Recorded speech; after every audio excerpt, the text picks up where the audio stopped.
Wow, I can't believe all you are still here. Thank you. Thank you for your patience. Hey, Scout. Scout. He's going to go lay down. Well, good morning, everybody. Um, I guess I should let you know what was going on. Hello there, Grafted Branch Homestead. That's Matt over there in New Mexico. Hey, there's Chris. Good morning, Chris. It's early. Got my coffee. Hope you guys are doing well. Um, Chris is just north of us over here in the Quad City area of north central Arizona. Um,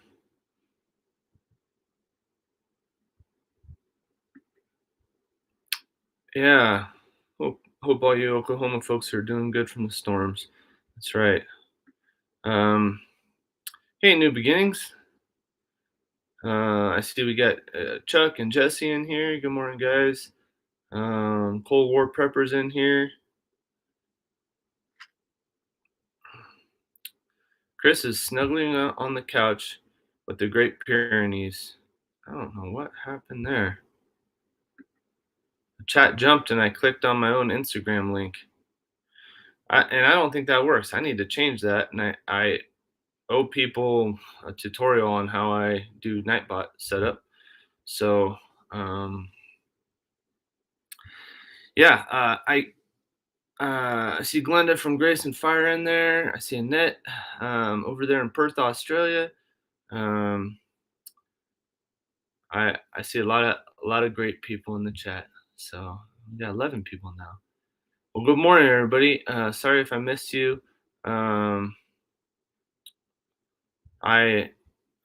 trying to scroll up through the chat and then see all who's here, but yeah, not your Instagram. I know. Well, I changed it from Highland Homesteading to AZ Highland Homestead, and I need to change that link. So Matt over there in New Mexico, Grafted Branch Homestead, says, "Hey Nick, I'm thinking I'm going to get a few more chicks. How do you introduce new ones to your flock?" Well, that's a loaded question, Matt, and it's a good question. That's a really good one. So how we do it is, uh, no, I don't pay for Nightbot. Nope, New Beginnings. Nightbot's free. I need to do a tutorial video on that. I had to look up quite a few different things to get to work right for me. So I'll do it. I'll do it someday. I hope to get to it soon. It's been crazy. I got to recap on stuff before I really um, try to answer too much in the chat. But I see Danny's there. Good morning, Danny. I'll try to say hello to you guys as you come in, but the chat really pages up and jumps on me here in Melon. So here is the real AZ Instagram. Oh, wow. Thanks, Jesse. Well, I was going to answer Matt's question because that's a really good question. And I'll just let you know how we do it. It's not foolproof. It's not the best method. There could be other methods that might work better for you, but it's what we do. So we have 6 chicks right now that are probably a couple weeks away from us introducing them. And it always, for me, it always seems like we introduce them way too late. For Danielle, it seems like we are introducing them too early. So we kind of come to a compromise on that. But, and I don't know how old they are exactly. They're probably coming up on 3 months, maybe. I don't know. But they're fully feathered, and we actually have a brooder that I made. Maybe you guys will see it someday. It's kind of hideous, but it works, and that's what matters. So hey, Josh at Fugate Farms, glad that you're in here this morning. So how do we introduce them? So what we've done in the past, and maybe we can improve upon this depending on who's here in the chat, if they can help us, perhaps. Hey, no parts garage. I forgot to say hi to you. You were in here real early this morning, but good morning. Um, so for introducing chicks, what we do is we put them in the chicken run and allow the older chickens, the older hens, to see them, take a look at them. We think it may be worse if we do that, but what we like to do is introduce the new baby chicks into the space so that they kind of know what's up and that it feels somewhat like home for them, so that they're not thinking that this is some crazy cage match and they're the underdog, which they are.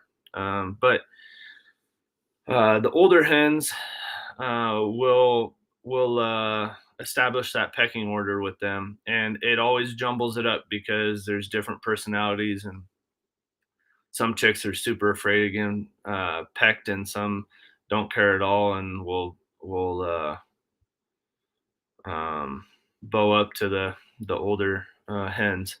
So it just kind of has to happen. You kind of have to let it happen. But what we do, so we introduce them for, I don't know, maybe a week or 2 weeks in the chicken run. Not all the time. We usually put our older hens out in the chicken tractor most of the day while the babies are in the um, run. We don't let them in the coop, but we let them in the run.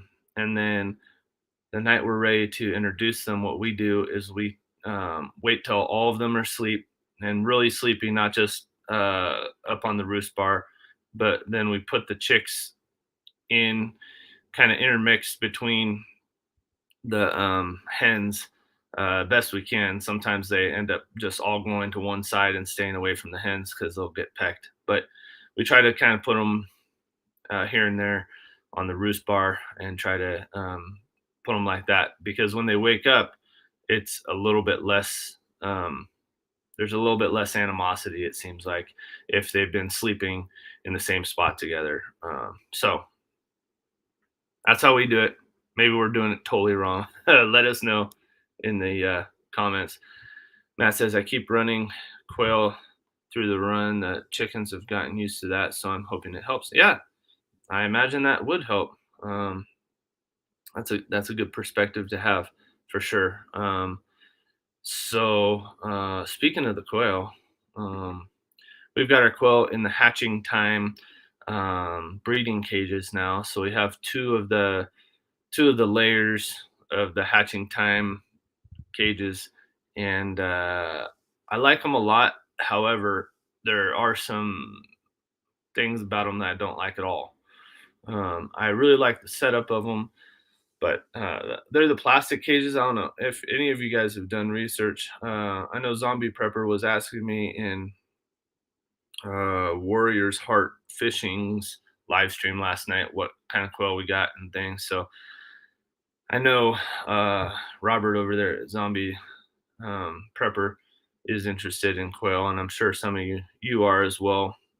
You don't need to have a fancy breeding cage, but we're all about the genetics and improving our flock and long-term stuff. So that's one of the things we didn't want to have to worry about. So we spent a lot of money on it. So um, it's working well. I like it, but we there are some serious drawbacks to that system.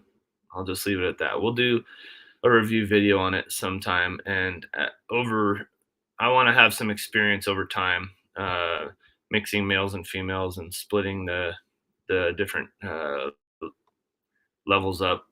They have two dividers, so you can split up into three sections, and we're not really sure how we're going to do that yet. So uh Glenda at Grayson Fire says, I like the extra large pop up puppy playpens. It's British for chicks. Got mine on Amazon. Yeah, you know what, Glenda, we had one of those. Our Scout, when he was a pup, chewed through it. you're talking about the fabric ones, the pop-up ones.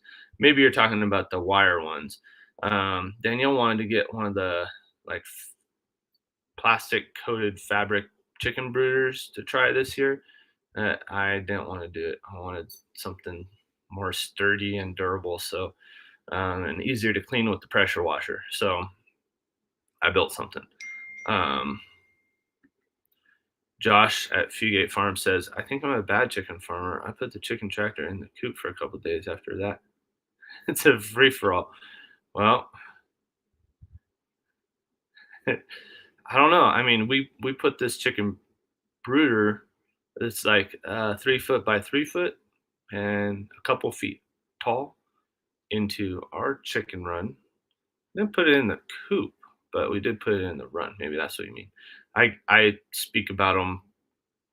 I speak about the chicken run, and I say coop all the time. Um, I love the cage feedback I'm building, but trying to fix things people don't like with other cages in mind. If I ever finish, yeah, that's why I didn't build my own. I wanted to just go with something that was kind of tried and true. And it seemed like the hatching time ones were really good. Um, the Winola cages were the other ones that we considered, but to be honest, they were out of stock, and the hatching time ones were in stock, so we went with that. Hey, good morning, Rebecca Davis. Glad you're here. Uh, I'm trying to go back up in the comments. Uh, yeah, Jesse says whatever works, Josh. Yeah, I agree. You gotta kind of figure it out. Hey, I see Mike's in here. Homestead Family Reclaim. More Mike. No more snow plowing for you. I know some people still have snow. I think we're out of the woods, to be honest. I mean, maybe I jinxed us or whatever, but I don't think we're gonna get another real freeze. We might get a little frost here and there, but I got serrano peppers in the garden, folks. So it's uh it's time. It's time to go full speed ahead on the garden. I think. Rebecca put in the weather command for Nightbot.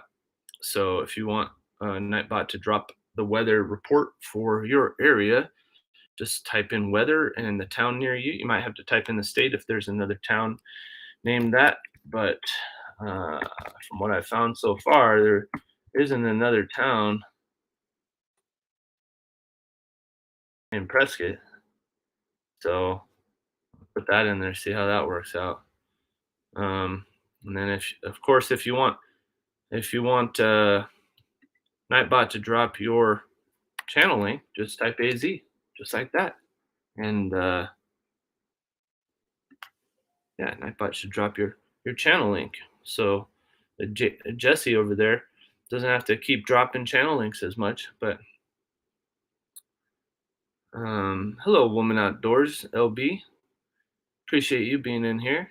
Um, so let's see. I started talking about the garden a little bit. The quail are cool. Love the quail. They're growing real big. It seems like they're full grown already at 4 weeks, but they're jumbo quail. So maybe maybe I'm wrong. But they're they're a handful. Literally, I mean they're about like that. So they're getting big. Um, and I'll tell you what. If you want to get quail and you're not ready for all the feces you're gonna have, get ready. I know Matt knows what I'm talking about, but if you got them in a cage system like that, it's like probably every 2 to 3 days you're gonna need to clean it out. And I found out that we need to put a fan on the quail to dry out their manure trays because uh, don't say don't say that S word snow. Women outdoors. Sorry, I said it. Yeah, you know what? I mean, although I wouldn't really like it on all of our plants in the garden, we really could use some precipitation over here in northern Arizona. We just this fire is almost out that we have. I know last week I was talking about that, and we prayed a lot. We saw some answered prayer. So yeah, snowed once there in January, Danny.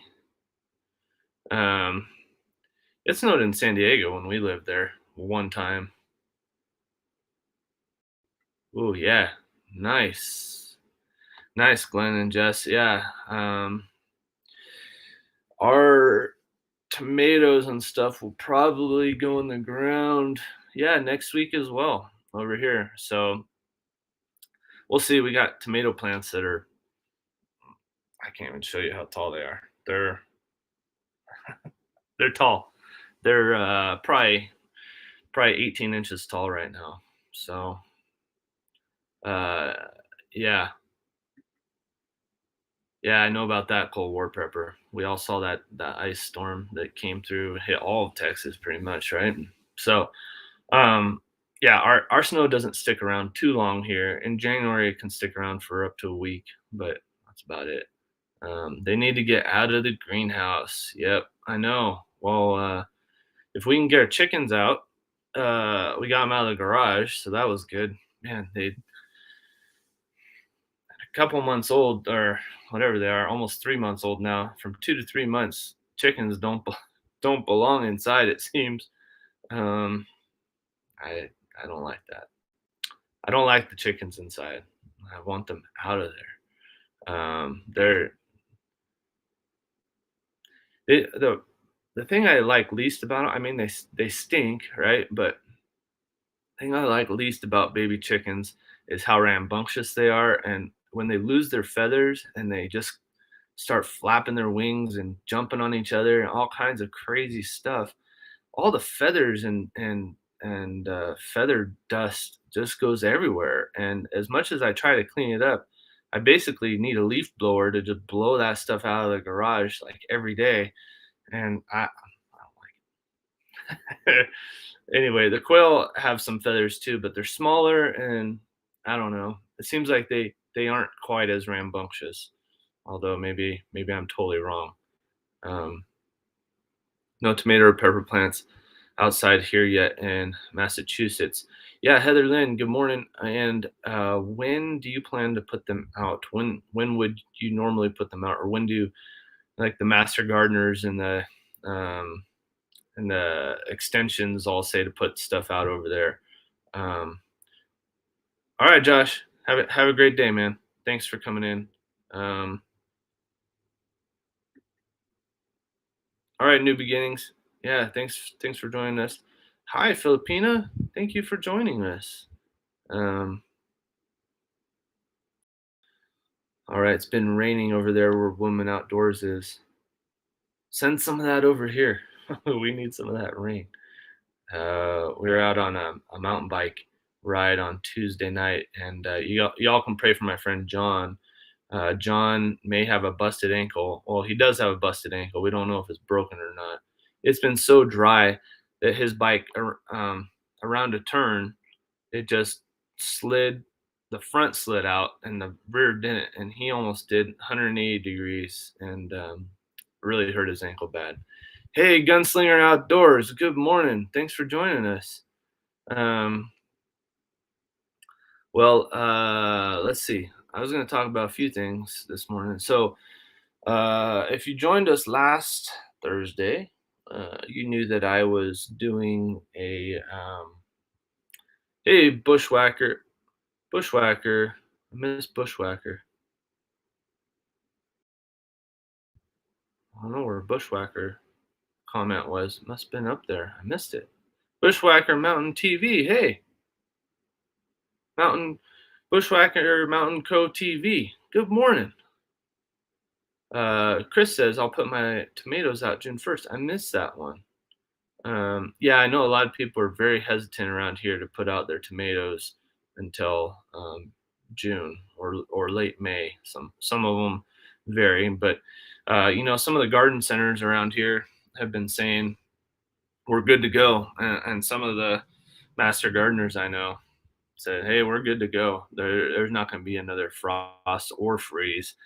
So um, yeah, Heather says the hardware stores and big box stores has had tomato and pepper plants out for like 2 or 3 weeks, but we know better than that. Yeah, people really want to have their tomato and pepper plants inside, I guess, for a few weeks before they put them out, or even a month. I don't understand what's up with that, but um, they sell a lot of them ahead of time. I was watching Living Traditions Homestead, Kevin and Sarah over there in the Ozarks, and they sell plant starts, and they said you need to sell them 2 weeks before the last frost because people want to buy them early. And then I don't know if they put row covers over them, or if they have a little greenhouse set up, or if they just keep them in the garage or in the house, or what they do.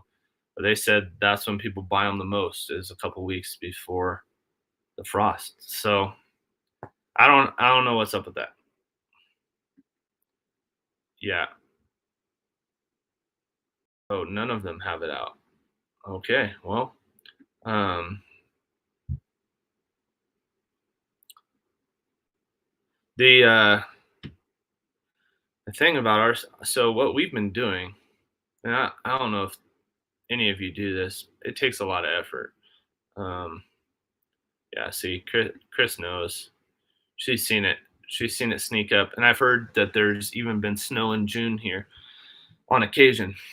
So it's rare, but it happens. And yeah, so um, where's Rustic? He doesn't come into my live streams all that often, Danny. I don't know.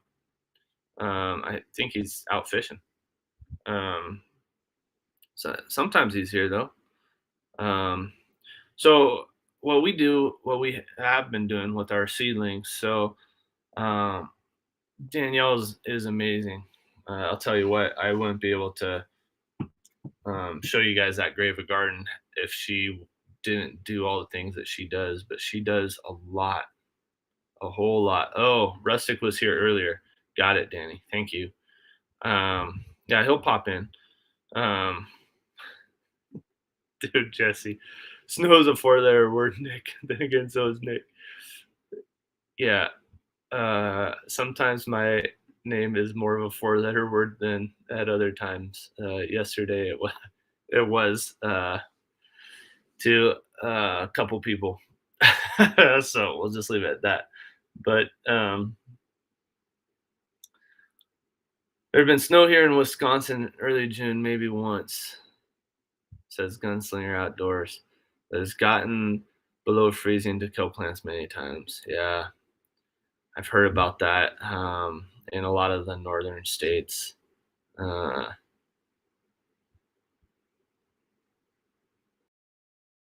yeah, yep. The plants I see what you said, Heather. Chat's jumping on me, but um,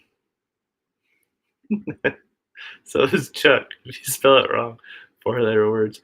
Hey, there's Zany May. Good morning, Zany May. Appreciate you being here. Uh, yeah, you don't know me very well, Danny. uh, yeah. So what was I saying? Oh, Danielle, my wonderful, beautiful, lovely bride. She was she was intent on getting all of her plants started early. So all of the greens and stuff that we could put out before the frost, and usually they say Mother's Day or the end of May, as Chris mentioned, um, is the time when we won't have another freeze. But lots of people get head start here, and my wife is no exception. She started a lot of our greens, and a lot of those are out there right now. Not all of them, but we started a lot, of course, from seed in 6 packs, and a lot of them are out there now. Cilantro did well through the frost, and so did kale and quite a few other things, the chard and broccoli and stuff like that. But um, the tomatoes and peppers, you guys who know that you don't want to have them out there. If it gets even below 40, they can kind of suffer a little bit. So anyway, it was 40 degrees this morning here, and the new button on YouTube, the thanks button. I don't know about that, but we are monetized. I don't know if any of you guys saw that, but that's fun. Um, the let's check YouTube and see what that looks like. Um, Anyway, Danielle started uh, a lot of the tomatoes and peppers, and she bought some from the store too. Actually, not very many, but she did buy some. And anyway, she has a lot of plants ready to go, and she even started a new bed outside of our garden where she has pumpkins growing. She planted like a rotten pumpkin, or let one just die there, I guess. Thanks, Annette. I appreciate that. And so we have a ton of plants to put in, and we'll be doing that real soon. I have my April garden update video that I still need to edit. It's in the editor. All the clips are in there. I just need to edit it and get it up there. So sorry about that. The reason for that is that we had this event this past weekend in Prescott, Arizona, down on the courthouse square, and it was a lot of work. I just recovered from it physically on Tuesday, but yeah. Anyway, I'm doing social media for the biggest mountain bike race here in Prescott, Arizona. So that's been rewarding, and yet it is a lot of work when the event comes through, and right before and right after. So um, I'm starting to breathe a little bit easier, but it's fun, to be honest. There's a lot of professional mountain bikers I was able to meet and talk with, and things like that. I know I didn't want to talk about it too much ahead of time before it came. But yeah, it's pretty fun. Um, all right, Glenn and Jessica, go get it. Yeah, have a great day out there, and yeah, here's to putting out those vegetable starts soon. Thanks for joining us. Hey, Krubby the Beagle, I see you in here. Good morning. Um, and oh, thank you, Filipina. I have to do that on the desktop though, right? I can't do it on my phone. Filipina, by the way, everybody, Filipina British Ice Story, she knows a lot of the tricks about YouTube. So I would go and follow her if I were you. I don't get to see all of her videos, all of her live streams that I want to. So um, that's a little bit sad for me, but I try to catch them. Sometimes she's on early in the morning, and that's when I can usually do that. So still do it now. You can do it, yeah, on the desktop. I figured as much. All right, let's do it right now. I would share my screen with you guys, but I don't have that enabled at the moment. So forgive me for that. Um, I guess I probably don't want to share my whole YouTube studio with all of you either. That's some private stuff on there, I suppose. So let's see here. Um, so I'm on another page right now. Revenue. Let's see, how does this work?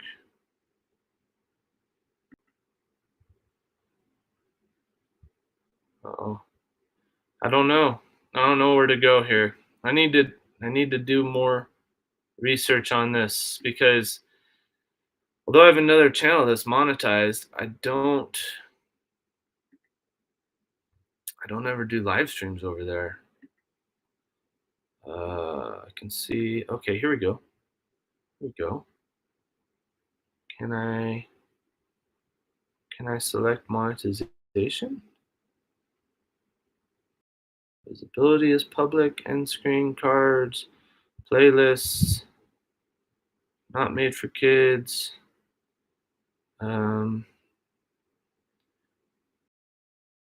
That's odd, because I just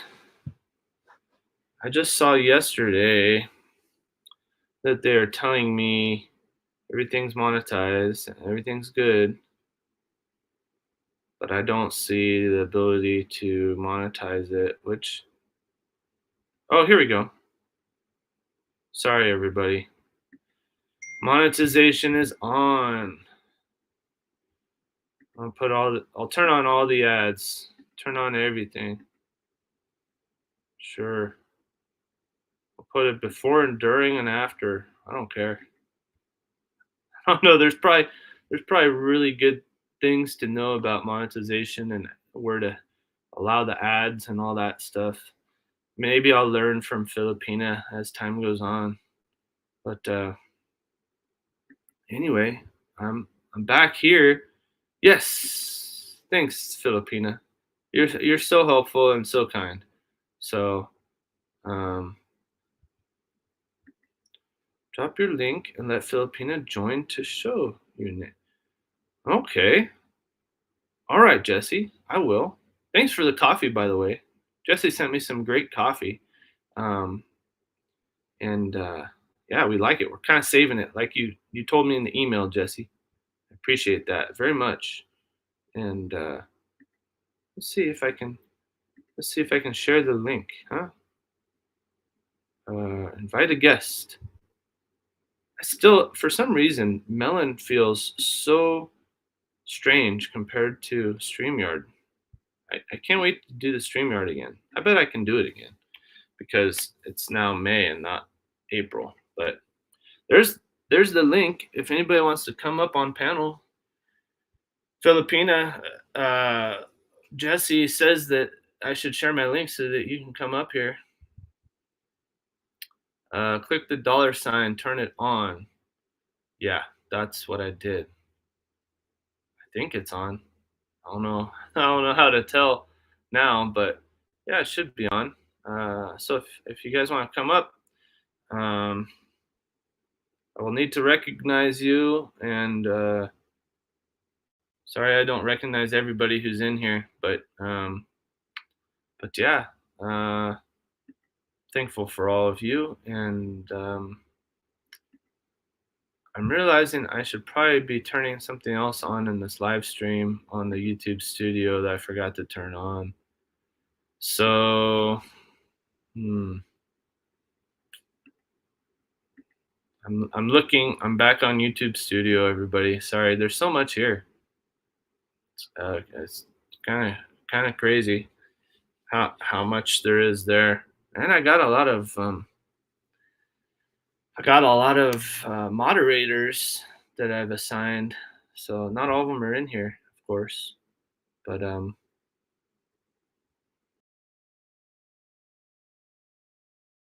that's interesting.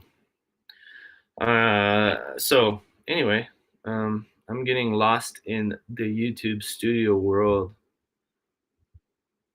I know a lot of you know what I'm talking about. There's a lot of things that you can click on there and change. So yeah, monetization is on though. That's fun. Um, so anyway, back to Melon. Let's go back to Melon over here. Oh, where am I? I'm back. Yeah, people helping people. I agree, Jesse. Danny Days had Nightbot drop her channel link. Go check out Danny Days if you guys haven't already. Um, so we got 11 people in here this morning. Yep. Yeah, it's on, Filipina. Got the monetization on. So hopefully that works.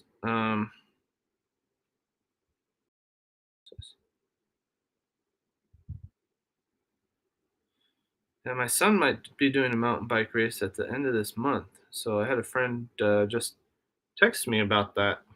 I need to send him that link sometime uh, this morning to that race. That'll be fun. And he wants to change his tires so that he has tires that are more racy. Okay, Filipina, no worries. I understand. Anybody else want to come up? We got 13 people in here. I guess I should pin that comment so people could see it. Don't have to scroll up to find the I was gonna say StreamYard link, but the Melon app link. Uh, let's see here. Pin it to the top if anybody wants to come up. So let's see. I was going to talk about the bike race, the quail, the vegetables. Um, oh, the super chat. I don't know how to turn on the super chat. I I should be more prepared. I don't know. I don't know. Where's the super chat? Where? How do I do that? I have no idea. Do I turn it on just on the? It must not be just on this video. It must be, or this live stream. It must be on monetization tab. Turn on the ads. Okay. Okay. So I'm turning on all ads for all the videos, all my existing videos. Oh, here we go. Now I'm actually I'm actually monetized because now my videos have some stuff. Supers, video advertising. What's this say? Supers, super chat, and super stickers. How do I turn it on? This is like a help thing, but monetization options, video advertising, and supers.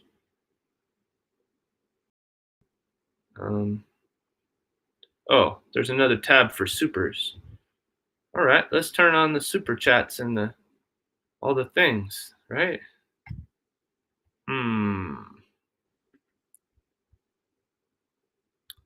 What? I gotta put in my name and email. Doesn't Google already have all of my information?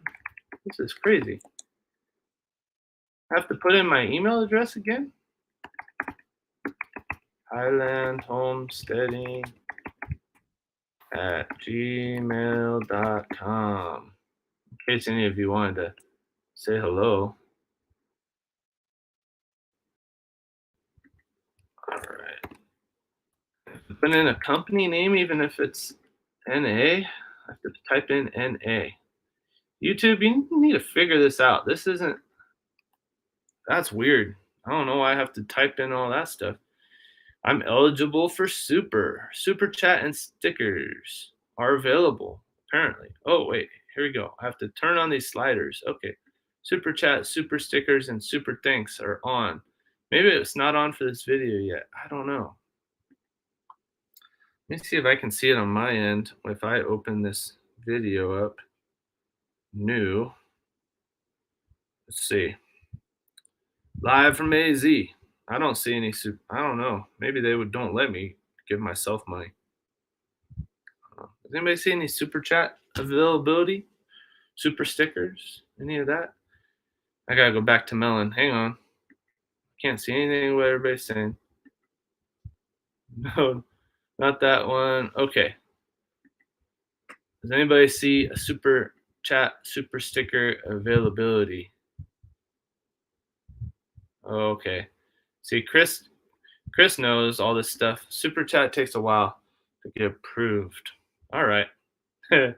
Yeah, it's Nick fumbling through all this stuff. Thanks, Jesse. Jesse planted the seed. Thanks for that, though, Jesse, because I probably would have never done it otherwise. I wondered about that. I thought it was just something automatic. It should be automatic, I would think. Click the $sign. That is your super chat.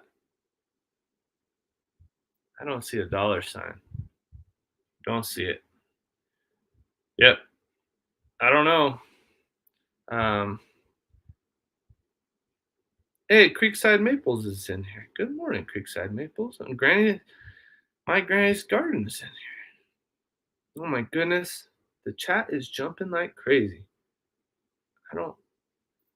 Whoa. Where did everything go? It jumped up, I think. My granny's garden is in here. Good morning, my granny's garden. Oh my goodness. Jesse.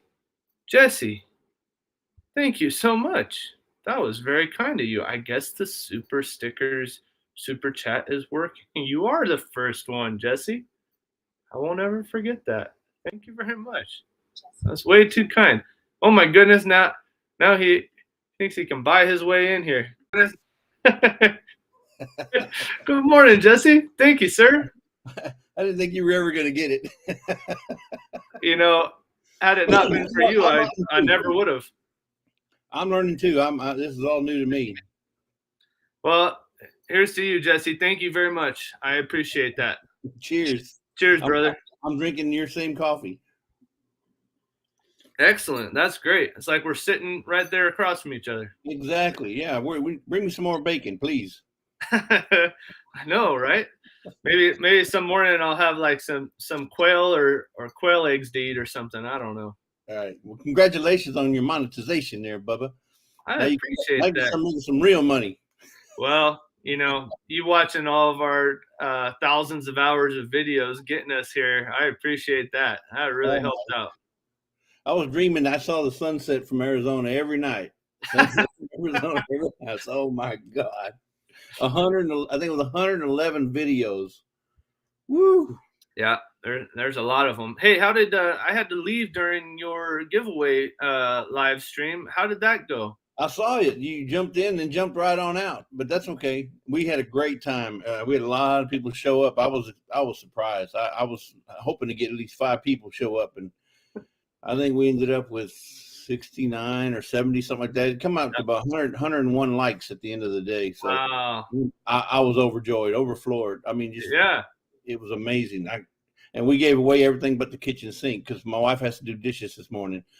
So oh wow, Filipina just dropped me 4 pounds and 49 pence. I think that's how you say that, right? Or yeah. In American, that's $100. No. Yeah, $100 only buys you a loaf of bread these days, though. But yeah, thank you, Filipina. I appreciate that so much. That is so kind. And a quarter tank of gas.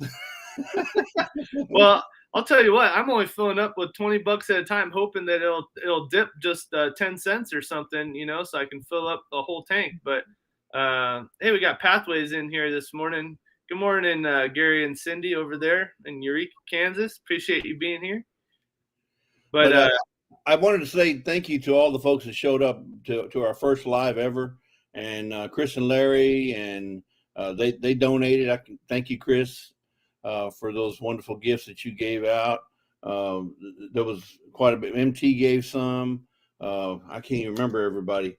But everybody that gave, we couldn't thank him or be more appreciative for what they've done. Yeah, Boots and Bounty gave something I saw too. Yeah. Boots and Bounty, yeah. And then we had who was it? Annette from was it Annette? Yes, I think Annette was the one that gave us a book from Australia. Oh, nice. A guy up in the Northwest, I think you know him as Kettle Kitchen. Yeah. Tony yeah. Gave a USDA book out. There was a bunch of stuff. We ended up being, I think it was 27 or 28 gifts, and Lisa's still boxing right now. Wow. So yeah, go Lisa. We had a great live, and I couldn't keep up with the chat. Lisa was trying to keep up. I was trying to get the giveaway tool going, And it's my hat's off to you guys to do lives, because when you're just talking to a computer and there's nothing coming back. Yeah. I mean, unless you're reading the chat like you do, but when you're doing a giveaway, you don't have time to read the chat. Yeah, I try to do my best, but I'll tell you what, this melon, I'm not coming back as soon as I'm not just, what did I do? I did the silent live stream all night one night, and that ate up all of my free StreamYard hours. So I'm going back to StreamYard as soon as I can. Creekside Maples said over there in Nova Scotia, they got $10 a gallon gasoline right now. That is criminal. I know it takes $150 and I can put half a tank of gas in my RV. Oh, look at that. Diesel's $12 a gallon this morning there. That's crazy. Hey, Matt at Grafter Branch was saying that he doesn't see the ability to do a super chat. I don't see that option, he said. It's just right there next to the comment, right? He may have to refresh his screen, because when you did it in the middle of stream, so you may have to refresh. That's what I did. And then you'll Good morning, Tina. You'll see a little dollar sign down next to the smiley face.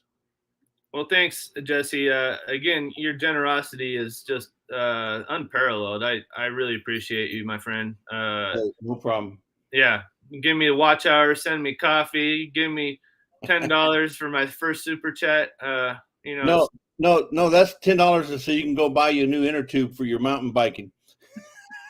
they do cost $10. How'd you In know? case you get it flat. Well, I'll tell you what. Here's a little recap on the race. So I didn't really want to discuss it last week too much, and I'll discuss it a little bit, but it really doesn't have anything to do with homestaying all that much, unless you're really a prepper and you realize gasoline's expensive and you want to get into cycling so you can get out to the forest and hunt yourself a deer or something, I guess. Right. But uh, I was out there on the race course and I'm taking videos with two different cameras and phones and things, and this guy's out there and he's got a flat tire, and we're out away from everyone, away from the road, and he had one of these little CO2 canisters and he's trying to fill up his tire with that, and he was running it without a tube. There's like this latex sealant you can put in the tire, and it seals any kind of thorns or whatever you get in there. And it's lighter weight, and it's better overall, except when you pop the tire off the rim, and that's what happened to him. And he was trying to get back on there with the CO2 quick burst of air, and he couldn't do it. And he didn't bring a pump. That's all he brought, just lightweight setup for the race. And I came on him, and I only had cameras and things like that. I didn't even have any water or anything. And I said, "Oh man, you got broken spoke too." I said, I think you're done." And he said, "I am. I'm done." And he was screaming out expletives. He was so upset. And he said, "I'm 66 years old. I was going to be on the podium. I was probably going to get first place, maybe second place if there's someone else out here as fast as me." He was from Northern California and he had been training for 3 years for this particular 50-mile race. Oh my goodness. Yeah, he was a strong 66-year-old man, and he was just irate. And I said, "Man, I ain't got nothing for you. I don't even know what to say. I said, "But you know what I can do? I can pray for you." And I thought, oh, this guy, he could take this the wrong way, but whatever. I said, "I'll pray for you right now if you want." And he said, "Yeah, go ahead." I wasn't welcoming it really, but said, "Go ahead." I said, "Can I put my hand on your shoulder and pray for you?" He said, "Yeah, that'd be fine." So I did, and I'll tell you what, it changed everything right there. He was able to see he was in a beautiful spot and in the woods, and we were hiking out together, and he said, "Yeah, I'm glad I had the opportunity to do this. It's better than not doing it at all, and I just want to get back to town so I can have the bike shop fix my bike and get back in the woods so I can get out for just a regular nice casual ride and enjoy it." And I just thought, man, God placed me right there, right then. So that guy, he could get kind of out of his own head for a second and realize it, life is good. So that was the best part of the weekend. Yeah, so there's more to preparing for a race than just physically preparing. You got to actually do your stuff for your bike. Make sure you have your pump, your all that other kind of stuff, right? If you're going to be doing Yeah. a race like that, you got to be well prepared. Yeah. Yeah. But you can't bring everything with you, right? Otherwise you get weighed down. So, Right. Well, I mean, like an emergency kit, yep. kind of where, but even those pumps are so small and light now, you can strap it to the bike somewhere, right? Yeah, I don't bring those little CO2 canisters because that was always my fear, is that you'd run out, and then who knows? Sometimes, I'm 10 miles deep into the forest and I don't want to walk out 10 miles. That's going to take me all day. So yeah, I bring a little pump with me, but even then I've had to walk out before, even with the spare tube and everything. There might be a little piece of glass or a thorn inside my tire somewhere and I don't find it, and then punctures the tube again. And anyway, you can prepare, like preppers, right? You can prepare, but sometimes you didn't see it coming, and you didn't prepare the way that you really needed to be.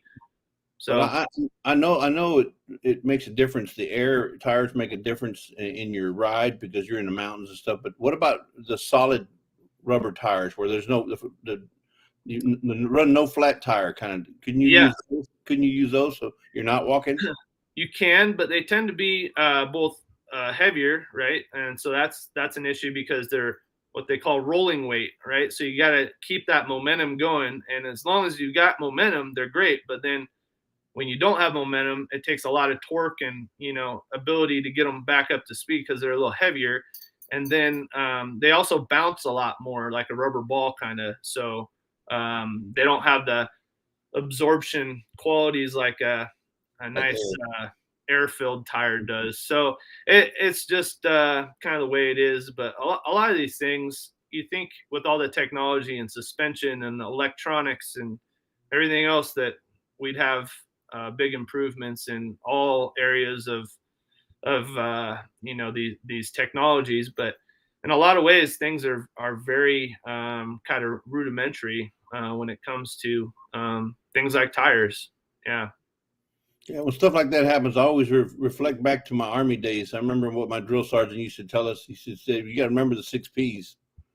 Proper planning prevents piss poor performance." If you don't remember the 6 P's, you're always gonna be set yourself up to fail. Hey, Jesse, thank you for your service, my friend. I appreciate that, and I appreciate the 6 P's. I'm going to remember that. Yeah. My dad, he was on the phone this morning. I appreciate your comment, just saying, "Hey, take your time. We got people in here to talk to." Oh And yeah. There's a ton of people. my dad had a kidney stone in 2018, and he says the most painful thing he's ever been through. And he had to go to the hospital and everything, and he almost passed out, and he almost threw up because the pain was so bad from it. But last night he woke up and he was in pain, and it was that same spot again. And they said that there's a big kidney stone there, and he figured, oh, it's pushing against the exit there, and it's painful. So look at this. Got somebody who came out of hiding. Jason. Yep. Hey, Jason, how you doing? Good morning, Jason. Glad that you're here. Yeah, I understand that people can't chat, and I always wonder, who's in here that's not chatting. But that the 6 P's made him come out. So thanks, There you Jesse. But yeah, my dad woke up in the night and had pain from that kidney stone, I guess, and so they've got a trip to Phoenix this morning for some follow up doctor's appointment for him. So I was on the phone with him, but he wasn't in pain anymore, and it came out of that spot or whatever. But he had a joke for me. He said that there was a guy who was driving down a country road 45 miles an hour, and there's a chicken running alongside of him, and he couldn't believe the chicken was running that fast. And he followed this chicken back to the farm that it lived at, and the chicken went into its coop and went back home, and he noticed the chicken had 3 legs. So he said to the farmer, how in the world did you find a chicken with 3 legs? And the farmer said, well, I've been breeding these chickens, and I was able to breed them with 3 legs, and we've been breeding 3-legged chickens for a while now, because I like drumsticks, my wife likes drumsticks, and our son likes drumsticks. So having a 3-legged chicken is just perfect because we all get drumsticks. And and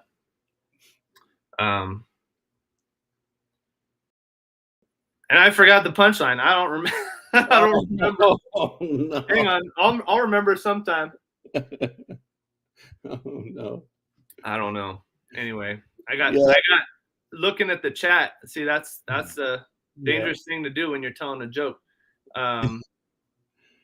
Anyway, sorry about that, Jesse.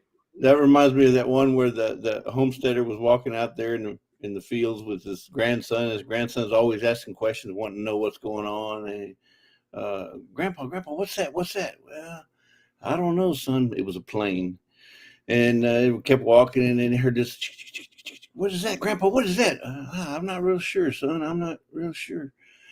He kept walking, and Grandpa, I hope you don't mind me asking you all these questions. Oh no, son. How else are you gonna learn?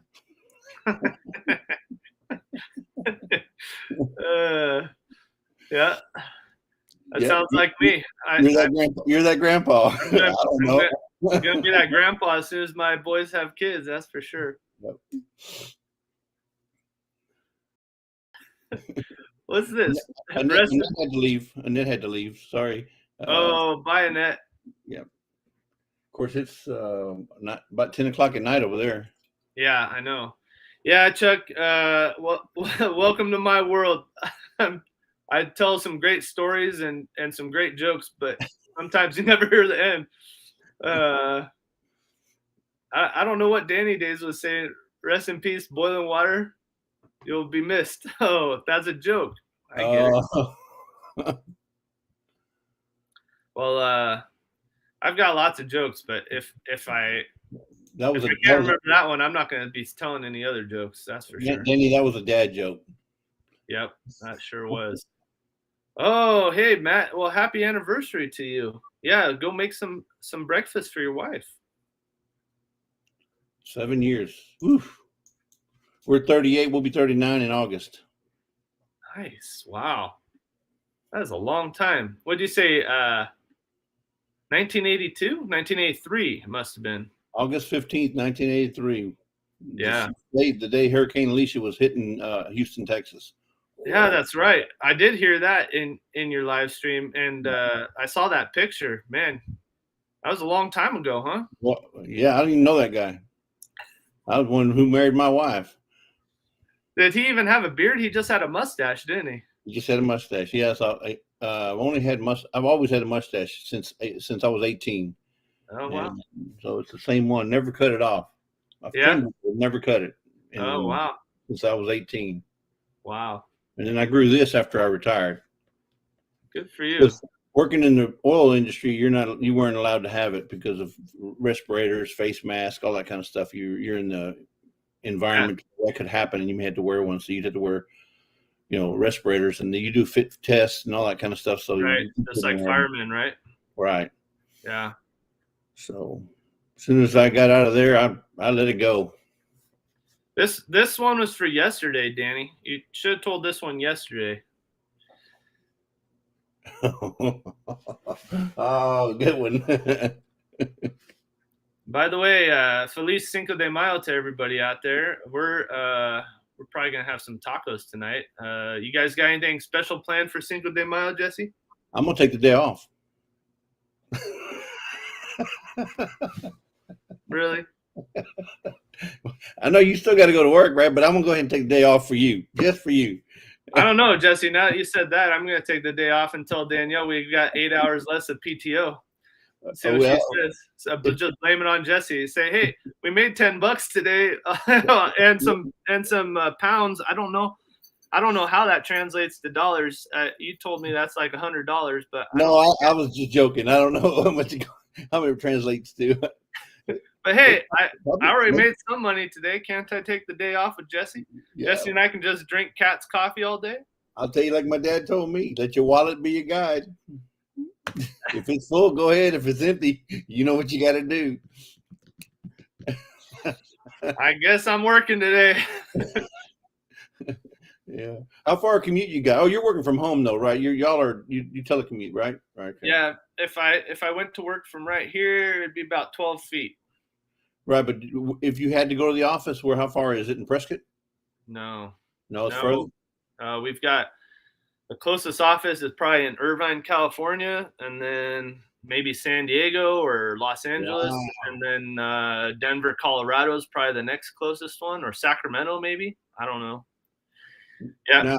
Now I don't think in Arizona. So I don't think everybody in the chat knows you are a map surveyor or map creator, or you have something to do with maps, correct? That's right. I'm what they call a GIS specialist or GIS analyst. It's a geographic information systems. So it's basically a computer-based mapping specialist is what it is.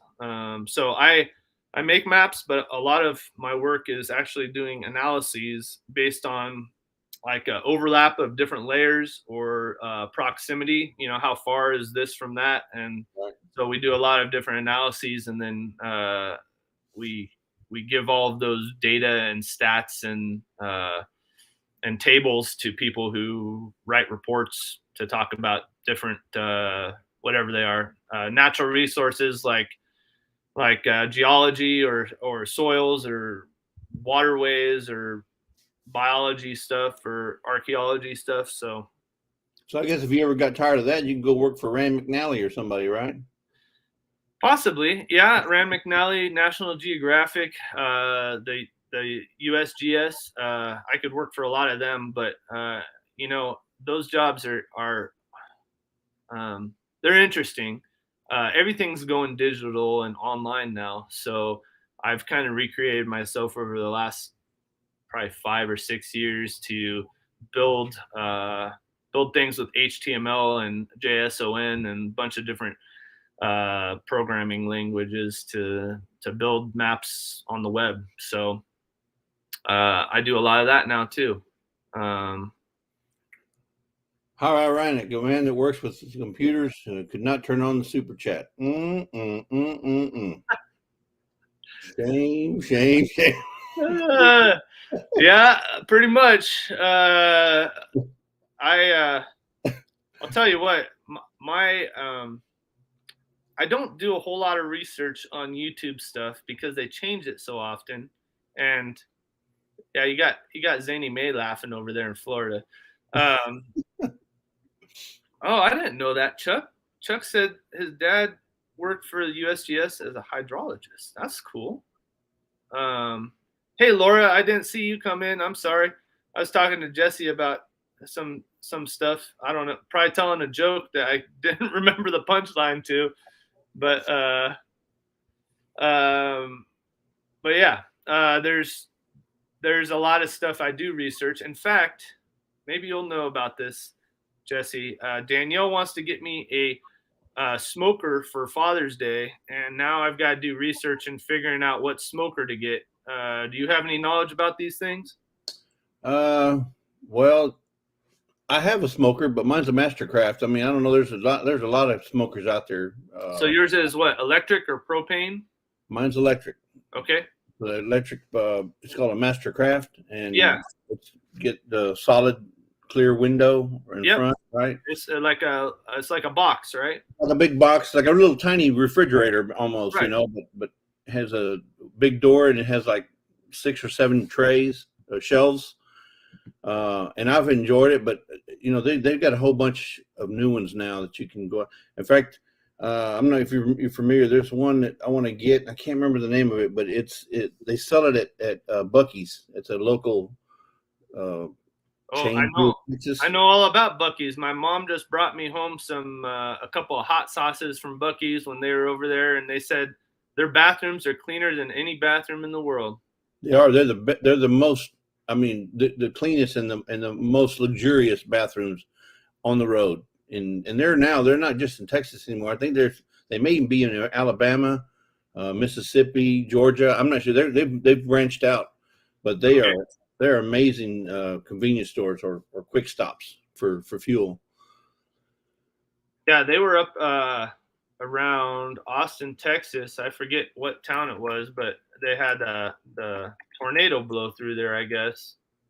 A couple churches were blown down, but they're there last week. I don't remember where that was.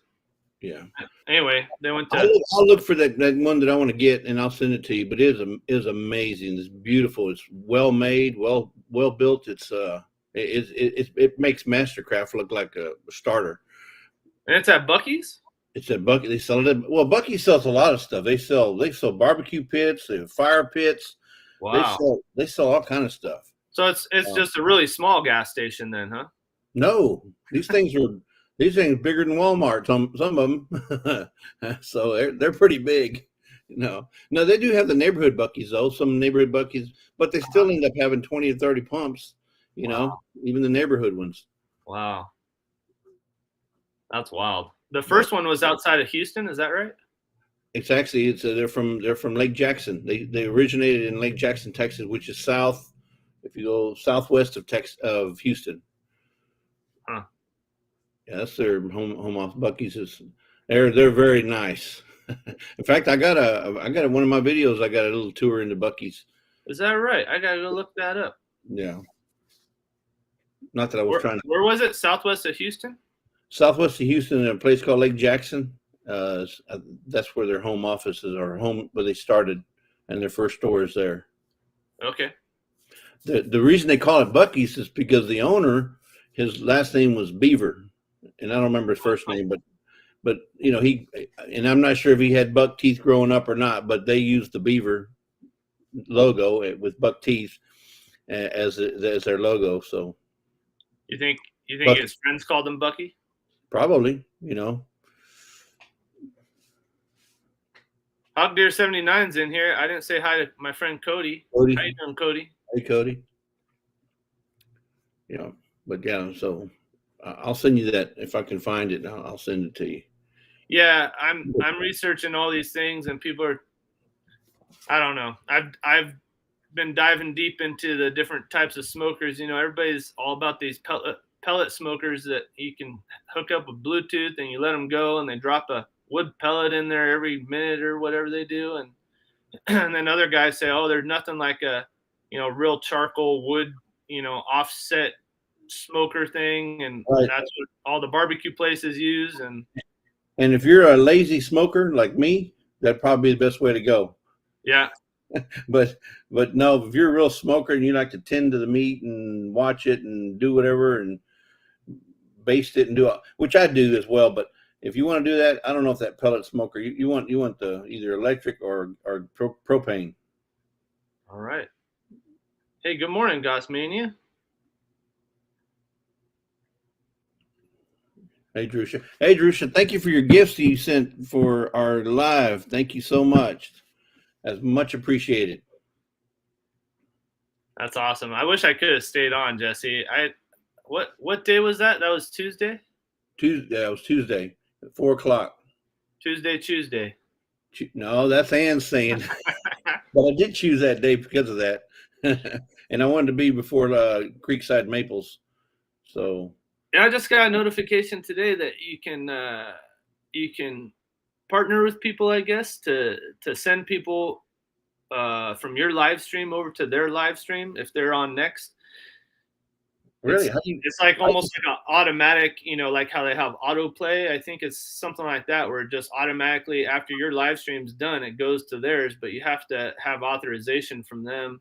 I just saw the email come up, I think this morning from really, YouTube about how to do that. So it'd be real fun to chain together all of our homestead families live streams on those days like Tuesday where we've got Chuck and Danny and right? That would be excellent. I have to check into that. Yeah, so I don't know how all that works, and it seems like it might be kind of complex to figure it out. I'm definitely not the one to figure that out, as you well know. I don't even know how to turn on my super chat. Thank goodness Filipino was in here to help me out. Yeah, but you were doing it on the fly. Now, if you were sitting there at home with nobody watching, you probably would have figured it out. Oh no. No. I would have found some kind of squirrel to go chase. That's for sure. It's nice having friends keep me on track. All right, so Chris and Larry saw that this morning, and Chris and Larry go live on Monday, right? But hers is during the day, correct? Like middle of the day, not in the afternoon. Well, middle of the day for you. I think it's 10 a.m. for me. Yeah, so that's Well, you're daylight savings, so it's noon for us. If it's 10 o'clock for you, right? Because we're 2 hours different. It's 7:17 here right now. I'm 9:17. All right, yeah. Okay. But see, then come winter, it'll be different. Yeah, then we're only 1 hour difference. Right, because we're really on Mountain Standard Time all year, but because everybody else changes, I have to say Pacific Time at this time of year. Didn't Congress change that? Didn't they say we weren't going back, or is it after this year? Yeah, I believe it's after this year. I think it's 2023. Everybody's just gonna hold tight on whatever time zone they're on, but I don't know what that means for us. So I guess we'll be on with the Mountain Time. So we'll just be an hour behind you, maybe. Well, it depends if they do it starting in the spring or if they do it starting in the fall. So I guess it all depends. I You know, know. I don't know what it means for us. So yeah, garden to table says not yet. So I mean, I guess it's not yet. yeah, I think it's in 2023, but they were saying because of the buses and trains schedules that they already printed them all out, I guess, for I forget if it was just for this year or if it was for next year too. Right. But anyway, So my granny's garden asked, "Are you going to do more lives?" Well, it's in the plan. We'd like to do at least one a month. But are you asking, are we doing more lives? Or are you asking, are we going to be doing more giveaways?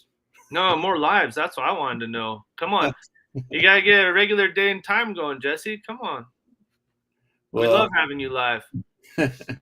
well, if we do, we probably do it at the same time, Tuesday at 4 o'clock. Tell me, was it hard for you to do the live? Was Lisa was kind of poking fun at you? It seemed like she's like Jesse's real nervous right now, I but was kind of nervous, but I mean, I was trying to show that I wasn't. But no, I was. It was my first live. I'd never talked yeah, to a computer, and nothing. It was almost like I was talking to my wife. Only my wife talks back. You yeah, know. yeah, yeah. It is. It's weird. A lot of times I don't even know if I'm on. And with Melon, for some reason, I think it was last week or the week before, I was sitting there talking for 10 minutes or something, and said, "Hey, does anybody hear me?" And nobody was saying anything, and then I think maybe you or Chuck, somebody said, "Hey, when's he going to be on here? He's late." And I thought, "Oh no, nobody sees me." So, yeah, it's one of those things where you're just talking and you think everybody hears you, but We yeah, may be messing with you just to say, make you think you're not on. you're just gonna do that when you do hear me. That's not Yeah. nice. Yeah. Uh, hey, Minister Brendan sent over the Bible King New King James Version.com over here. Well, thank you. I appreciate you being here. Um, and I appreciate Minister Brendan sending people over. Yeah, see, my granny's garden's not interested in the giveaways as much. Yeah, we want to see you live, Jesse.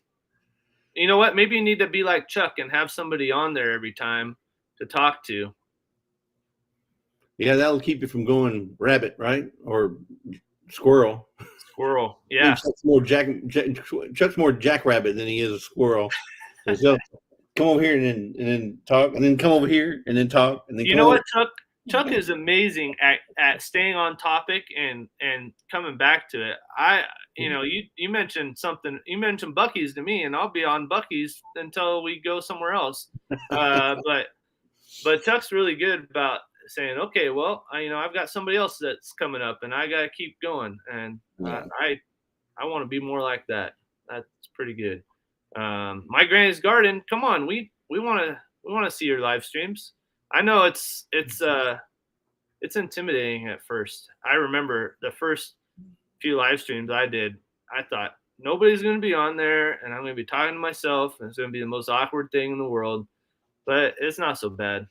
Just gotta, like a lot of things in life, we just gotta kind of start and see how it goes. Yeah, I ripped off that Band-Aid and it pulled every little hair off right here. No, we had a good time. And yeah, we plan to do it some more. I mean, I got to do something to get my watch hours up too, so. Yeah. Well, you got a playlist with all your hundreds of videos too, I Jesse? do have a playlist. I do have a playlist. So if you haven't checked out my videos, go check out my playlist. There we go. There we go. We need to throw that up there. In fact, maybe I'll go get it and I'll put it up there. I agree, Jason. I feel comfortable going live if I'm doing something as well. I mean, the giveaway was made it easy because we had something to do, but to get up there and just talk about anything, what's going on, you know, How do we what the wife cooked. reach a younger generation? Sorry about that, Jesse. No, it's okay. I'm trying to find your channel and YouTube's playing ads for me. Yeah. That's why I use the premium because I don't like those ads. I mean, I know it's a revenue, but you only have so much time in a day. Yep. You know what comes up when I type in lazy days ahead? Make sure you spell it DAYZ. I did. What Oh no, I comes didn't. It auto corrected for me. Sorry. Yeah. When I type in just Lazy Days Ahead regular with a S, test number 3, 500 sub test number 2, and ride with us on our RV trip from Oregon to Texas, episode 6 comes up. Justin, you got your security system armed. I got it. I got the link up there. You already put it up? I put the links up there. Here I am. I'm on another tab and I'm looking for your channel link, and you already put it up there. Well, no, I wanted to put up your playlist, Jesse. Oh, you okay. So you have favorites and you have RV related on your playlist. Yeah, so I have favorites and RV related, and then I have cooking. There's a cooking one. I don't see that on your playlist on your channel. Yeah, there should be one that says play all, and there should be one that says all the videos, and then there's one. Oh, you know why I have it set that? I have that one set to private. I don't know why. All right, put it on public, then we can go. We can play all your videos. See, this is why we go and look. No, but I don't have the one for the favorites is not private. 37 videos. 37 videos, yes. All right. That's not private. The one that's private is the one for the recipes, and I don't know how I did that, but I'm learning this stuff too. We got Texas traffic. Yeah, it looks like 4-legged automobiles. Yeah, that was we were driving over by mom's house, and there was this wagon just started coming down the road. It had a couple of horses and then a couple of horses behind it. I said, there you go, Texas traffic. How many horsepower are those vehicles? 2 horse. It was a 2 horsepower wagon. I love it. Love it. Well, let's see. How do I share this playlist on here? Man, I do so much on my mobile device. I don't know how to do stuff on the desktop all that much. Because if I play your playlist and then I want to share the playlist, not just the video, I don't know how to do it on here. I guess I need to. All right, I shared it for you. I don't mind doing it all. It's hard. It's hard when I'm talking with the mod fodder about sharing stuff. The mod fodder I put it up there. So just click on that link right there. There it is. All right, everybody, go save that playlist and play all Jesse's videos so we can get his watch hours up. We can get him monetized. We can give him some super chats and fun things like that too. Yeah, but when I get monetized, the first person I'm calling is Filipina. Yeah. He knows what's up. I'm telling you, she was in somebody's live stream and she was telling us all these different YouTube tricks and, hey, you don't want to do this, you want to do this instead. And I tell you what, I learned so much from her. I don't even remember all the things that she taught us, but they're kind of in the back of my mind, like that punchline to that 3-legged chicken joke. I don't know. I still don't remember what that is. There's another one that Matt was telling me about. Matt from Outdoors. Yeah. Sui TV. She's supposed to be the Nightbot guru. Oh, okay. You want to know about Nightbot? Yeah. The whole of Sui TV. She's knows everything about Nightbot. Well, Nightbot is, my computer programming background really helped out to try to figure that out, because you can do so much with Nightbot, but it's a little bit intimidating at first. So I do need to make a video on how I set up Nightbot, and I need to edit my Instagram link that comes up every once in a while. Because sometimes, and all you really need to do with Nightbot, and I haven't set it up either, but I did the tutorial, but is just the minimal things. Like you got the weather and their link, their channel link. And then maybe if you want to put up every now and then a link that comes up says, hey, subscribe to AZ. But most of the people that are in your chat are already subscribed. I mean, I'm not saying you wouldn't have somebody just happen to stumble onto your live, but the majority are already subbed if they're at your live, right? Yeah, exactly. Yeah. That one didn't make sense to me, but who knows? Maybe there's somebody who's not. Yeah, no, I'm not interested in people really subscribing to my channel during our lives. What I'm interested in is people, dropping their link, right? I like you dropping people's links. That's super helpful. But it's nice that you don't have to, that other people can just type in a real short, Well, whether it's drop like Outdoors with Big Matt has, or it's Backlash like Backlash Fisherman has, or AZ like I have. It's real easy to have people share their links, and that's what I'm all about on these live streams. Is yeah. So let me tell you my thought on that. My thought is that's an excellent tool to have for people to drop their link. But what I do is I like to put a name to it. So, for example, Chris and Larry. Yeah. If she said, I want to let them know, hey, hello, Chris and Larry, and here's your link, right? Thank you. They're joining your chat. It's kind of like a hello. Now, further down the line, they can drop AZ, but I always put a name with the link so people know that, oh, Chris and Larry is. What if it was, a name like Lazy Days Ahead? Right. They didn't know my name. It gives people a name to go with that channel.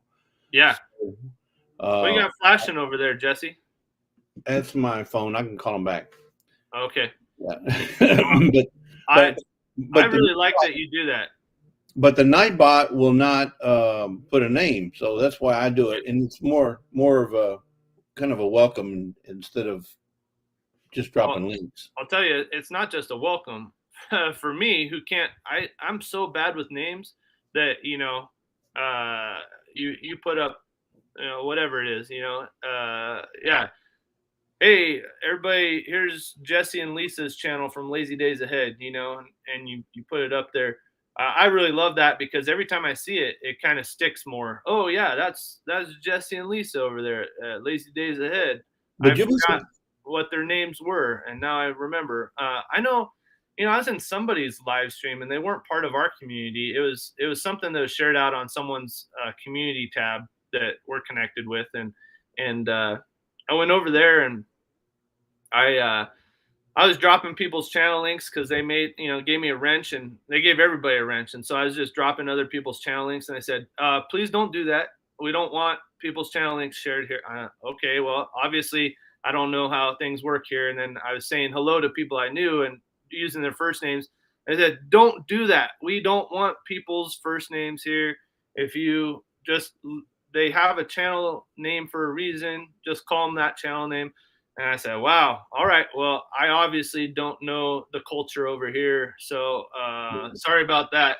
But I thought it was interesting to kind of put in the back of my mind that sometimes you're over in other people's places, and they don't want what we might want, what we're familiar with. So have you ever experienced that, Jesse?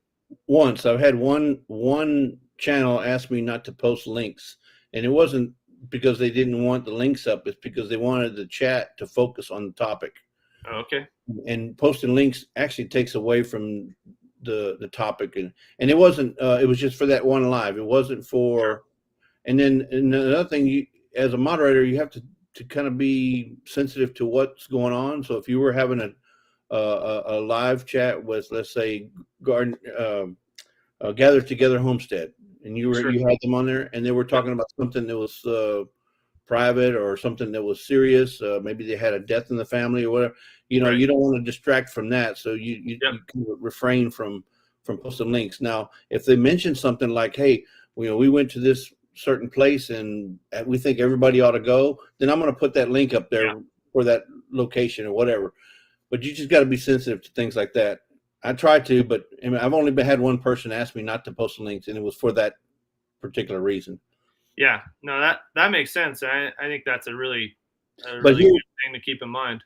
But here in this community, I say the homesteading and the outdoor and all, it's about promoting people, but everybody knowing who they are and where can I find them. I mean, you won't believe how many people get in the chat and say, oh my God, I found so many new channels that I want to check out, and it's because I'm posting links, or Yep. not just me, but all the moderators are posting links and letting people know that, hey, AZ Highland Homestead here's his link, and then they go check you out. Yeah. And it's really satisfying to know that people don't have to go hunt for it, because if Yep.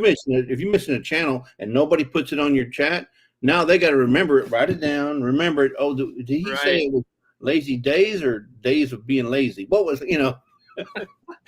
Yeah, I completely agree. And that's, I started connecting to the homestead community. I guess I would say the homestead live stream community, because there's a greater homestead community out there on YouTube, Oh, but yes. a lot of them never go live, right? And some of these bigger channels, you never see them go live. But I was connected to a lot of them, but really didn't know anybody personally. Sometimes people would leave comments on every video that we put up, and so we get to know them that way a little bit. But in October is when I think it was Stephen and Casey over at Boots and Bounty. I think we joined some Facebook group, and they were on there talking about live streams, and I thought, oh, that's cool. Well, I'll go check out their live stream. Well, I connected to a lot of people there, and then, of course, the people I connected there, I watched their live streams, connected to more, and it's yeah, So it's really good being able to have that link right away. So you bring up a good point. So Leanne had a guest one time, and I was moderating for them, and during the live, this person that she had on her live had like, I don't know, say 8 or 9,000 subs on her channel, and she was on with Leanne, and she says, "Wow, this live stuff is awesome." I just she had never been on a live before, and I'm thinking, she's got 9,000 subs and never been on a live. That's amazing that there's some people out there that have never done this. Yeah. Or even been as a guest, not necessarily doing a live like you're doing, but to be a guest. And she's, well, this is awesome to be able to do this with another creator. It's like I was floored. So, yeah, well, for those of us that take it for granted, it's just kind of our day in and day out thing, right? Being on all these different live streams and coming up on panel and chatting with everybody. right.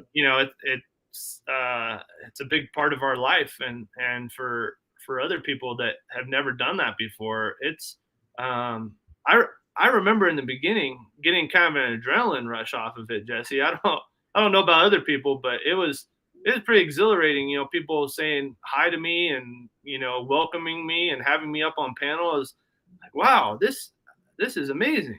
Yeah, so Jerusalem brings up a little note here. She says some more established YouTube channels don't want anything but their own links shared sometimes.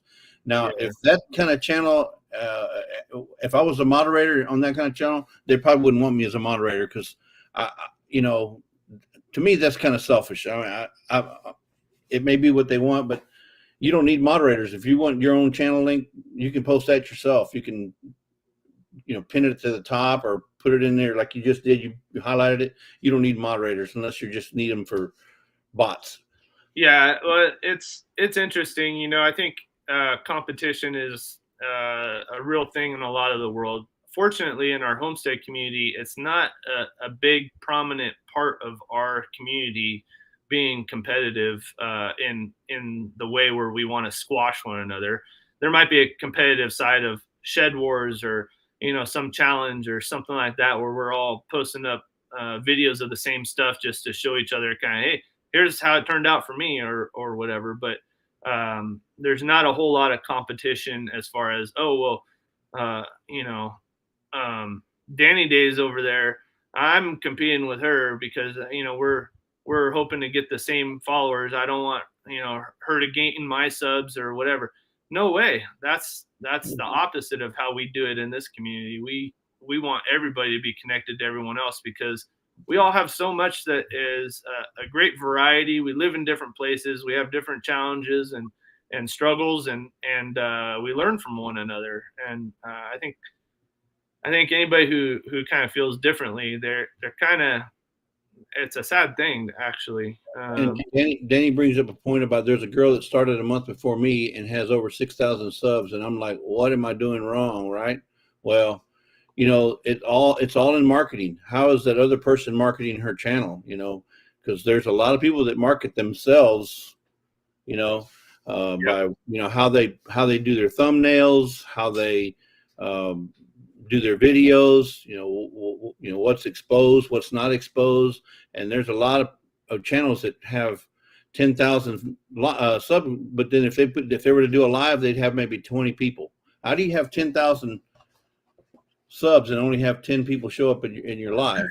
Well, I saw what was it called? I don't know. I don't remember.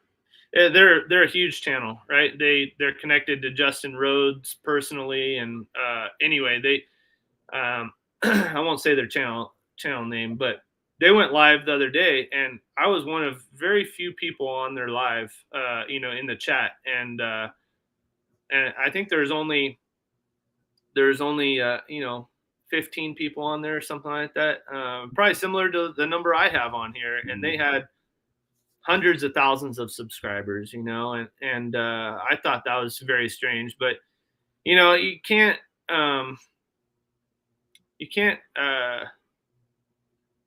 compare yourself, right?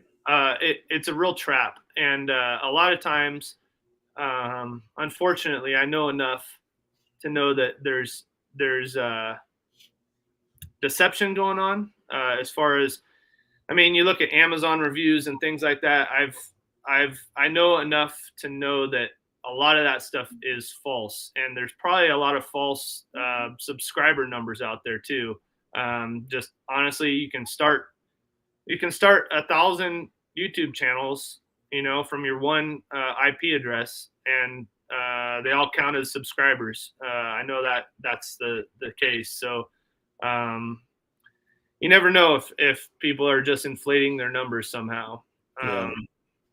There's a lot of ways to boost your numbers, and not all of them are legit. Legitimate. Let's just say that. But, and I will say one, I think everybody knows this. I don't mind saying their name. Simple Life Reclaim, for example. Yeah. They got probably, I don't know, maybe, I don't remember, but 50,000 subs. But they have hundreds, if not thousands, of people join their lives. Yeah, I mean, their live stream, their chat is rolling like ticker tape. Yeah. I mean, and that's what I'm talking about. See, they have a large following, and then not everybody can make it to lives because it depends on what time of day it is. Right. But if you have three or four or 800 people in your chat, there's no way you can talk to everybody. But that says a lot for their popularity and how well they're doing with their channel. Right. But if you have a 10,000 sub person come up and they got 20 people in the chat, I'm wondering how many of those subs are legit, right? Yeah. That's in my head. Yeah. Well, it's just puzzling. I want to say hello to Ark Wildman Survival. Thanks for joining us. Chuck's back. He said we can finally continue now. Now that he's back. And Danny says you're not back. You're Chuck. The thing I think is that a lot of these bigger channels, when they go live, they don't interact either. And that's what Simple Life Reclaim does. They interact. They read the live stream chat, right. And they're connected to their people, and that's really what live streaming is about, is connecting with one another. And it's an important thing to do. It's really fun. It's become kind of the most enjoyable thing about YouTube for me. I like showing our garden and our chickens and all the stuff we're doing on the homestead, but I sure like interacting with the people in the chat a lot more, and having people like you come up on panel, and that's fun. And in fairness, Chris and Larry just started doing lives. They did. Their numbers are going to go up now. But if you've never done lives, obviously you're not going to have a following, because they don't know that you're doing it, and they're not used to you doing it. But if you have been doing lives since the very beginning and you don't have that following, then there's some kind of disconnect there. Yep. So, yeah, and there's all kinds of marketing stuff, Danny, that you could do, and it could change a lot of stuff. But I'd say just keep on keeping on. Just do what you do, and yeah, you've already got a lot of us that are huge fans of yours. So keep on doing what you're doing, and you're bound to grow real fast. So The thing I like about Danny is she's not afraid to talk about herself. She's not, if she's going to say something bad about herself, she'll laugh about it, and it's good. And I love her giggle and her Alabama accent. Well, she seems so real. She seems like Yeah. She's the that girl she's next not door. trying to pretend like she's something she's not. And that's one of the most attractive things to watch about somebody on their channel is when you feel like them. It's good. Well, what time we got here? We got about 15 minutes left here for me. Yeah. Anybody else wants to jump in? I'll jump off. I don't mind, but yeah, I don't know how many people I can have up on panel on Melon. I think Scott did it one time, and he had like 6 people up at one time. So I don't know because I don't use Melon, but I was using that StreamYard, the free version. Right. Yeah. Free StreamYard is 6, I know, but I don't know about Melon. I don't like Melon too much, if you didn't know. So I'll be switching back over to StreamYard here probably pretty soon. I think he still has it pinned to the top. Yeah, it's still pinned to the top if y'all want to join in. Yeah. Come on, Bossmania. Come on up. Yeah. I hope what I just said didn't offend anybody. I'm just trying to be honest. No, I'm not offended. So I would say that probably most people aren't offended either. But hey, Bearded Eagle, yeah, we appreciate you too. Thanks for coming in. I don't know if I even said hello to you, so I appreciate you being here. It's real simple, Jerusha. If it's a Jerusha, I don't think it's going to be Robin. I think Robin's probably working, so it's probably Jerusha.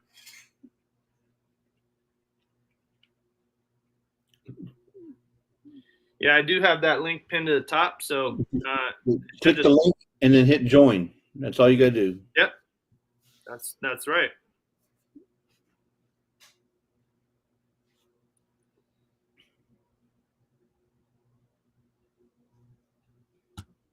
Well, what are you doing today, Jesse?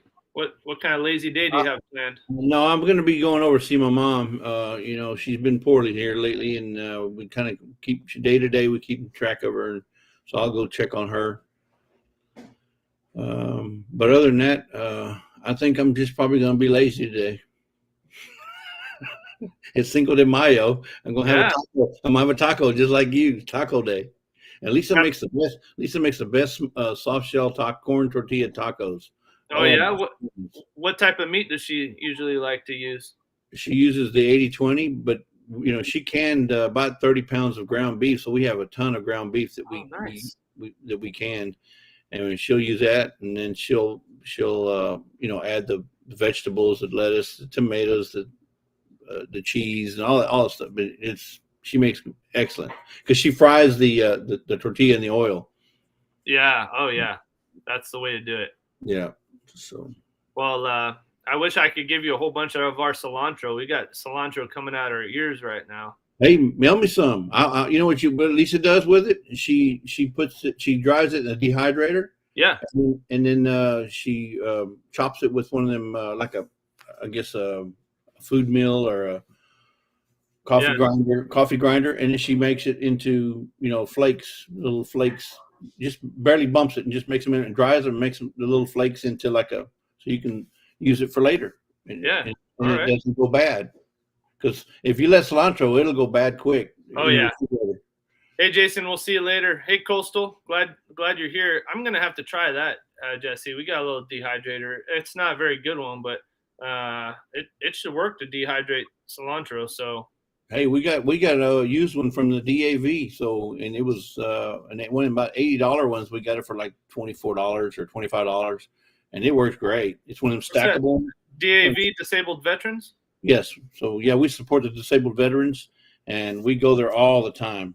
And now that I'm 60, I get a discount for being a senior and a discount for being a veteran. Wow. Yeah, That's great. No wonder you go there. In fact, Lisa bought her first, not her first. Yeah, it was her second canner. Her second canner from the DAV. It was one of them old. Hey there, Amanda. Miro. It's a Miro, huge canner from there. You know, with the bobber, what do you want to call that? The steam bobber. Yeah, steam the pressure dancer thing, whatever that is about a $300 canner. We got it for like $34. It was nice. Wow, I need to find a deal like that. We need to get some kind of pressure canner. Yeah, so check out your local DAV because they sell a lot of stuff. And did you see that message from Rebecca? She said that the people who won her hat and scarf maybe haven't replied to her email, I guess. Okay, I'll see if I can get a hold of them, or I'll have Lisa see if we can get a hold of them and get in touch with you, Rebecca. Thank you for that, Rebecca.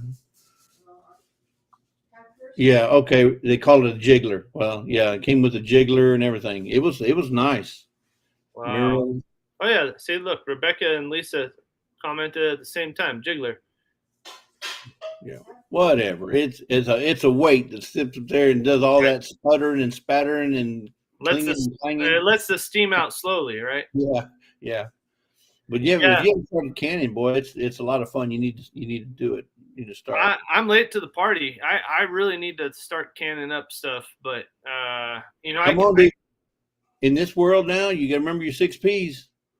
Proper planning prevents poor performance. Yep. Well, we've got we don't have a freeze dryer like Chris and Larry and Glenn and Jess, right? But we've got a vacuum sealer, and I pickle my peppers and carrots and stuff like that. But those go in the fridge. We freeze a lot of stuff, but I need to get on the canning train for sure. Yeah. I have to win the lottery to get a freeze dryer, I guess. Yeah, $4,000 or $5,000, something like that. Somewhere in the neighborhood of 2,000 on up. Once you get monetized, we'll get you that freeze dryer, Jesse. There you go. Yep, we'll have donations that will be slated for that freeze dryer. I don't know though. How many cans of ground beef you got? Did you say? 30 pounds. She's got ground beef. She's got pork. She's got chicken. She's got potatoes. She's got green beans. She's got pinto beans. She's got soup. She even made ketchup.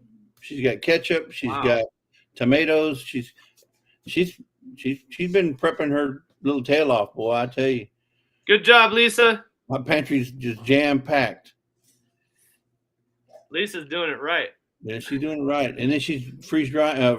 She uses the vacuum sealer to freeze some foods, like string beans, green beans, or peppers, corn. Because you probably don't want to can corn. I've heard too many people say that it didn't come out good. In fact, Chuck has a video on it. One of the things he did not want to redo is corn. Because I guess when you put it in the pressure canner, it kind of boils all the taste out, all the flavor, all the sweetness out of it. So it probably doesn't taste the same. So we elected not to elected not to can corn. Yeah. Freeze it. We're freezing it.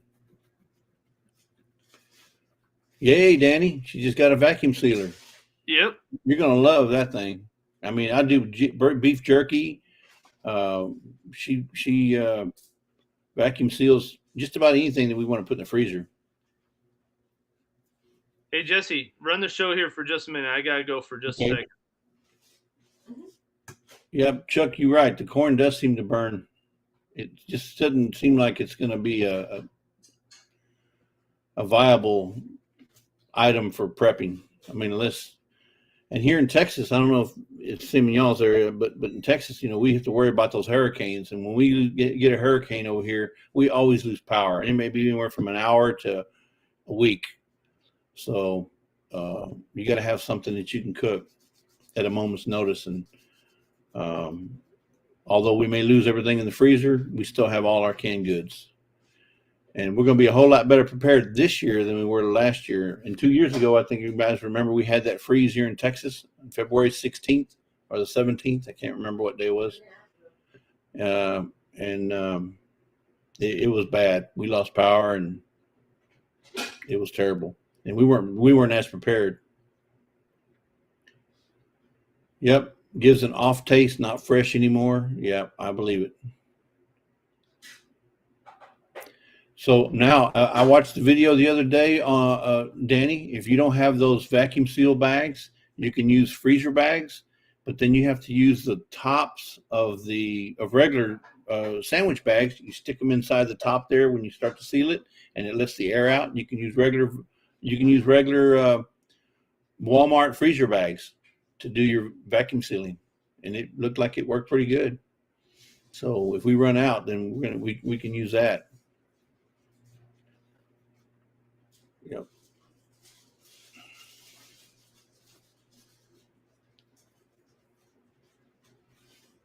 Yeah. So Chris, until we get a freeze dryer, we're just gonna have to go with the dehydrator to save it from going bad.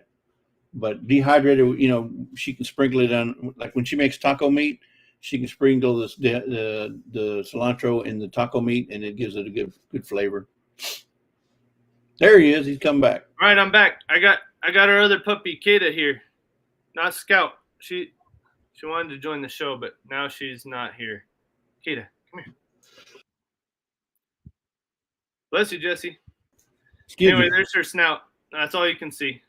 Is it a Labrador? I mean, a black lab? No, she's a cattle dog border collie mix. Kata, you're not in the show. Anyway, she's on some of our videos out in the yard, but she's getting a little bit old these days. She's a real sweet dog, though. She is the best mouser I've ever found. She'll Really? kill any mouse, any rat in the yard immediately, and then she'll drop it and go for the next one. Yeah, she's better than any Jack Russell Terrier or anything I've found. So my dog's good at treeing them squirrels and also cats. Boy, my dog would chase a cat. Your dog's a min pin, right? What's his name? Yeah, Toby. I thought that was right. Yeah, he's a little min pin, and he'll chase some cats all the way up and underneath the sheds. And that's good. We don't like those almond rocas in our garden. Thank you, Chuck. I tried to mute. So what did you talk about while I was gone, Jesse? You tell all my secrets? No, I was telling him about mountain biking and telling him how to do it the right way. That's right. Good job. That was a good job. I'm still trying to figure that out. I guess I'll have to go back and watch the replay. Well, yeah, just remember to keep the rubber to the bottom. Yeah, that's right. If the rubber's on the top, that means your head's on the ground. Rubber side down. Actually, I was sent a bike from a company that calls themselves RSD Bikes just for that reason, rubber side down. And I thought that's a great name for a bike company, rubber side down. Rubber side down, yeah. Yeah. Well, Gos Mania was saying, I saw a comment in here that Mellon said, I don't know. I don't even know where that comment is now. Tried to join. Not sure if you saw my message where I couldn't join and said host limit reached. Let me drop off and she can jump on. All right, Jesse. Maybe it's only two people. So let me drop off. She can jump on real quick. All right. Thanks again for that super chat, my friend. No problem. I'll be in the chat. All right. We'll see you. Bye. All right, Gos Mania, it's your turn. Come on up. We're only going to be on here for a few more minutes, but we'll have you up here. We learned a lot from Jesse and all of his mountain bike knowledge. Well, Jesse's great. I love having Jesse on here, and him and Lisa are just amazing people. It's really great to have them as friends. That's for sure. All right, no problem. Let's see here. I'm gonna find. Mania Homestead joined.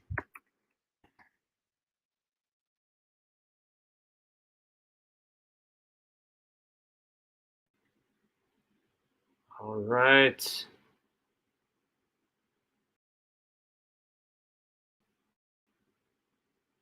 All right. I think Gossmania is ready to come up here on panel. So um, gotta make sure that we get this in the chat. Hang on. Trying to do so many things here. Here we go.